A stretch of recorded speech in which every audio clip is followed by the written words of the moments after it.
From the chaos at the end of the Han Dynasty to the reunification of the Sui, the unrest of society lasted around 400 years.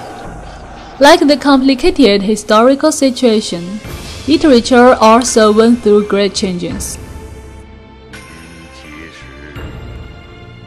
The Jian'an period is the first important period for literature at that time. Its center was located in the state of Wei. The poems succeeded the realistic tradition of the Yuefu and folk songs of the Han. They are considerably generous, lyric, and sympathetic. Among those poets, Cao Cao's four-syllable poetry succeeded the lyric tradition in the Shi Jing. The descriptive passages in poems such as Duan Ge Xing and Guan Canghai have influence on the later landscape poetry. Though his poems are close to the Han Yuefu in form, they are creative and different in style.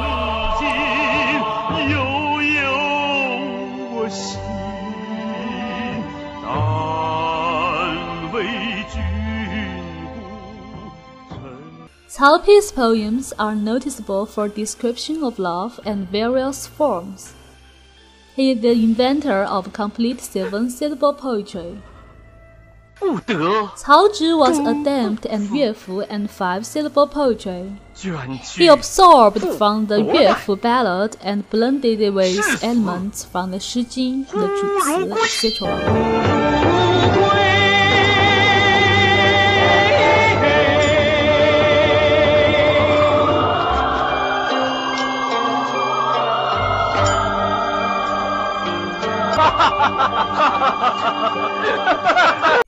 Due to the dark suffering of the Sima family, poetry in that period broke away from reality. Objects in poetry turn to those intangible, implicit, and symbolic. They don't contain much deep perspectives about people and society. But on the whole, they still succeed the Jian'an spirit. The most outstanding poets are Ruan Ji and Ji Kang. Ruan Ji took possession under the force of the Sima family. He was the first poet fully to write the pentasyllable old poetry Wu Yan Shi and to reject the Yuefu. He employed the most abstruse and distant terms. His poems consolidate the development of Wu Yan Shi. Different from Ruan Ji, Ji Kang was better in four-syllable poems.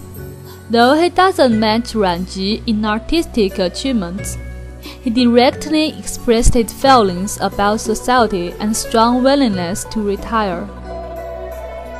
During the reign of Sima Yan, poets spent efforts mainly on the exquisite parallelism and antithesis. Poems are not as ethereal and vigorous as earlier poems. Those written by Lu Ji and Pan Yue, though exquisite in form, lack strength and connotations.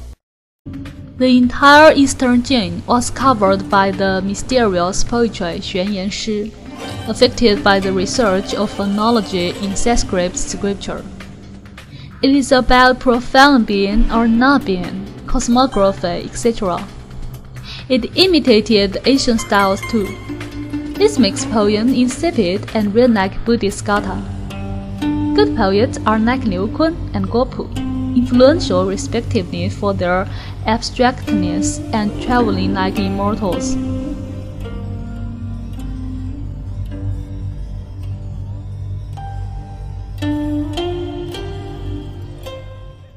There is a turn in poetry when it came to Tao Yuanming's age. He was most famous for his poetry about fields and gardens, Tian Yuan Shi. His love of simplicity is matched by the diction of his verse. He chose simple language and straightforwardness that speak from his heart directly. He also abandoned the You Xian Shi and Xuan Yan Shi, but turned to the countryside and daily life. 此中有真意，欲辨已忘言呐。Later, in the beginning of the Liu Song dynasty, Daoist thought faded out, as the amount of description of mountains and rivers gradually surpassed Xuanyan, and finally the landscape poetry took its place. Xie Lingyun is the father of landscape poetry.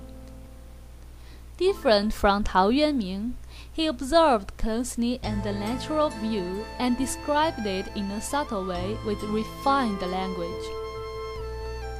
He was skilled at using allusions, ambiguity, and parallelism, but the poem sometimes lacked the sense of nature and contained some leftover of Xuanyan Shi. Bao Zhao is the most important Yuefu poet of the 6 dynasties. Bao Zhao's style is characterized by the use of evocative images, arousing associations, metaphors, and similes. When it came to the Qi dynasty, the formalist literature took a start. It is characterized by its use of prosody. Shen Yue was the first to devise a system for arranging four tones to form regulated patterns. Later in the Liang dynasty, the palace-style poetry appeared as a formal term.